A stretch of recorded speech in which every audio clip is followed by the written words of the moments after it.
दरम्यान रमेश कदम याच्या आधी देखील अनेकदा वादाच्या भोवऱ्यात सापडलेली होती। सगळी प्रकरणे नेमकी काय होती आपण एक नजर टाकूया। रमेश कदम अध्यक्ष असलेल्या 3 संस्थांना 142 कोटींचा निधी देण्यात आला। अण्णाभाऊ साठे महामंडळाच्या 6 कार्यालयांमधून 86 कोटी बेरर चेकद्वारे काढण्यात आले।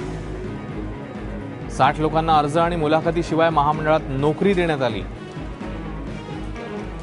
नोकरीसाठी प्रत्येकाकडून 20 लाख रुपये उकळल्याचा आरोप करण्यात आलेला आहे। याच काळात पेडर रोडला 80 कोटी रुपयाला रमेश कदमने प्लॉट घेतलाय।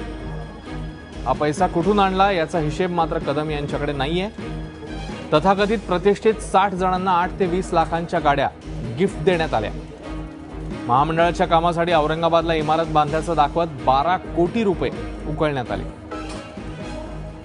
आणि या सगळ्यानंतर आता पोलिसांना त्यांनी शिवीगाळ केलेली आहे।